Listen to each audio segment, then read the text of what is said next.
कुंभ में दैवी शक्तियों का जो आशीर्वाद मिलता है और उस दैवी शक्ति से उन्होंने अपने आप को अनुप्राणित किया है, यह हम सब के लिए बहुत ही फख्र की बात है। अमित शाह जी स्नान करने के लिए आए और हम सब संतों ने साथ में स्नान किया और वास्तव में ये गौरव की बात है कि भारत के इस ढंग के शासक स्वयं अपने परिवार सहित आस्था की डुबकी लगाने के लिए आए। श्रद्धालुओं का महासागर महाकुंभ क्षेत्र में उमड़ा हुआ है, उनको कोई तकलीफ ना हो, इसलिए जो विस्तृत उनका कार्यक्रम था थोड़ा संक्षिप्त किया है उन्होंने,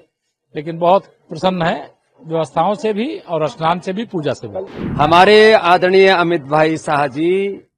गृह मंत्री जी, हमारे राष्ट्र के तो गौरव हैं, वो सनातन धर्म के भी गौरव हैं और उन्होंने हमारे सनातन धर्म के इस पर्व को गौरव दे करके महाकुंभ में यहाँ संगम में स्नान करके जो सनातन को गौरवान्वित किया है, 100 करोड़ से ज्यादा हिंदुओं की आस्था को प्रणाम किया है, वह अपने आप में अलौकिक अविस्मरणीय है, क्योंकि कुंभ में दैवी शक्तियों का जो आशीर्वाद मिलता है और उस दैवी शक्ति से उन्होंने अपने आप को अनुप्राणित किया है, यह हम सब के लिए बहुत ही फख्र की बात है। अमित शाह जी स्नान करने के लिए आए और हम सब संतों ने साथ में स्नान किया और वास्तव में ये गौरव की बात है कि भारत के इस ढंग के शासक स्वयं अपने परिवार सहित आस्था की डुबकी लगाने के लिए आए और एक संदेश दिया कि भारत जो है परंपराओं का देश है और ये प्रयागराज महाकुंभ जो है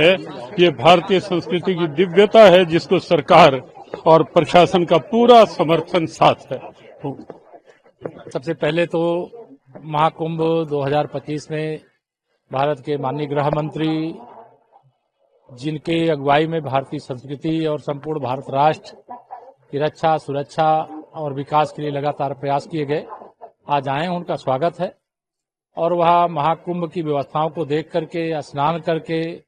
पूजन करके बहुत आनंदित है, सपरिवार पधारे हैं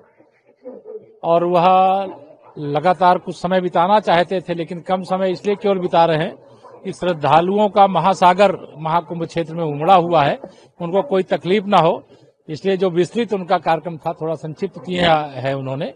लेकिन बहुत प्रसन्न है व्यवस्थाओं से भी और स्नान से भी, पूजा से भी। कल अखिलेश यादव ने स्नान किया और हाल ही में उन्होंने कहा था कि जो पापी हैं वो स्नान करते हैं और उसके स्नान के बाद उन्होंने यहाँ की जो तैयारियां थी उसकी कमियां निकाली। तो अगर वो ऐसी बात बोलते हैं तो उन्हीं से पूछिए कि अगर वो स्नान किए अपने बारे में क्या सोचते हैं। आज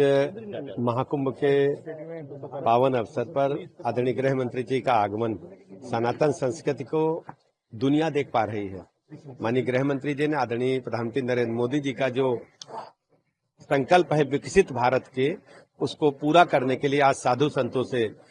प्रयागराज में संगम तट पर आशीर्वाद प्राप्त किया है और सनातन की अद्भुत छठा विहंगम दृश्य दुनिया देख रही है। मैं ऐसे अवसर पर आदरणीय गृह मंत्री जी का